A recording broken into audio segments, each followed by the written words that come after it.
What's going on, everybody? Today I am over here at Disney Springs, a place where you can come shop, eat, and catch some entertainment while you are on your Disney World vacation. And today I am going to be taking you on a walkthrough history of Disney Springs and everything that it was. The Magic Kingdom. This, of course, is the place that most clearly reflects the man Walt Disney. Epcot Center, Walt Disney's greatest dream, is now a reality. This is the Disney MGM Studios theme park at Walt Disney World in Florida.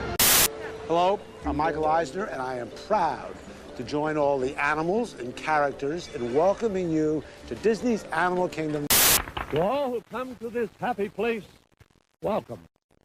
So, opening on March 22nd of 1975, this place was known as the Lake Buena Vista Shopping Village. It was added to offer shopping to guests who were visiting Walt Disney World, as well as the residents who were supposed to be living at Walt Disney World. Now I'm over here in the marketplace area of Disney Springs, and this is where the Lake Buena Vista Shopping Village was, all around the marketplace. Some of the first shops that were here were the county address, the Captain's Tower, and the It's a Small World After All shop. There was also a restaurant over here called Captain Jack's Oyster Bar, which many people might remember because it just closed back in 2013, but it was open all the way since early days on in the Lake Buena Vista Shopping Village. It's kind of hard to imagine what the building where the Captain Jack's Oyster Bar was now, but it was somewhere over in this area right here on the bridge next to this new little building right here next to the Rainforest Cafe. But since they built the bridge, it kind of destroyed the building and the place where it was.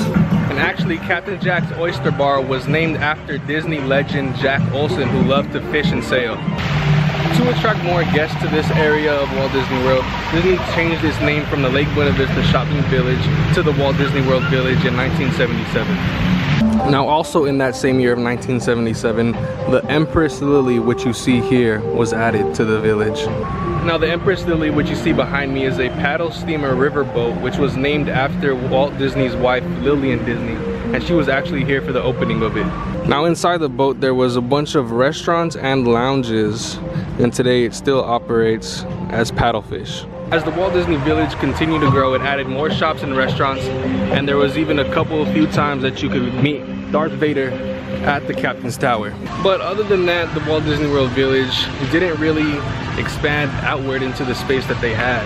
But when Michael Eisner was appointed CEO of the Disney Company in 1984, he noticed that the guests were leaving Walt Disney World at nighttime to go to downtown Orlando to visit the Church Street Station clubs.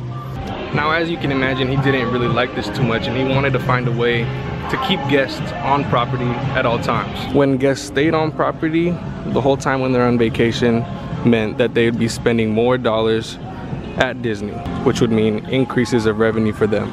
So on July 21st, Disney announced plans to add Pleasure Island to the Walt Disney World Village. Now, this would be a whole different section of the Walt Disney World Village that would have nightclubs and other adult entertainment. Pleasure Island would open 3 years later on May 1st, 1989, the same year and the same day as Disney's MGM Studios.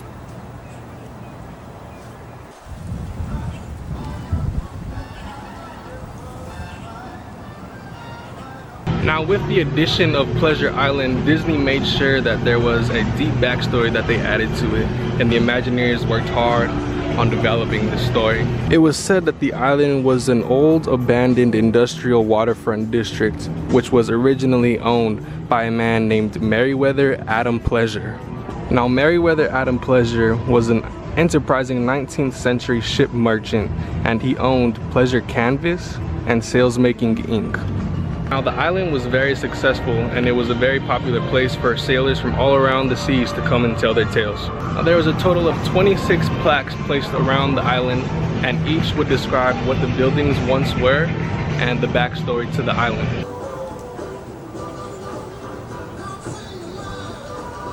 I'll leave a link below in the description for you guys to go check out what all the 26 plaques said. So pretty much every night at Pleasure Island, there was a huge party, and starting at midnight, there was different themed celebrations that would take place, like Mardi Gras and Congo line parties. And at the end of every night, there was a huge New Year's Eve celebration party that would take place. So later on in the same year that Pleasure Island opened in 1989, the Walt Disney World Village once again changed its name, and this time it would become the Disney Village Marketplace. There was huge success for the marketplace and especially Pleasure Island. So with all the success that the Disney Village Marketplace and Pleasure Island was seeing, it allowed Disney to expand, and they invested $1 billion in an investment to expand the Disney Village Marketplace. And in 1996, the World of Disney was open at the Disney Village Marketplace. And till this day, it is still the largest Disney character store in the world.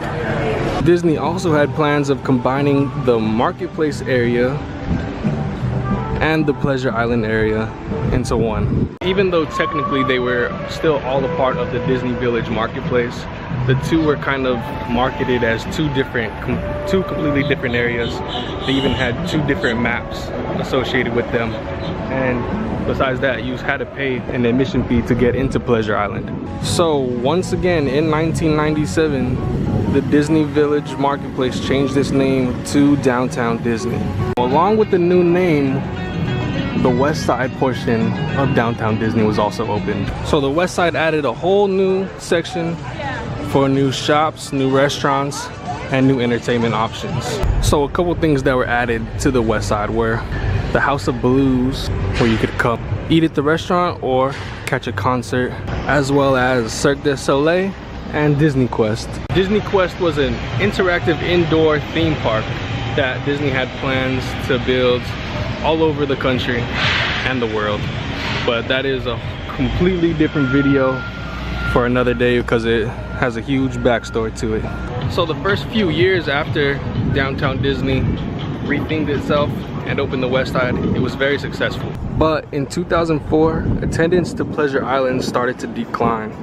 So with the attendance numbers slipping at Pleasure Island, admission became free and guests would only have to pay to get into certain clubs. Offering free admission to guests didn't work, and attendance continued to decline at Pleasure Island, and eventually in 2008, all of the clubs on Pleasure Island were closed.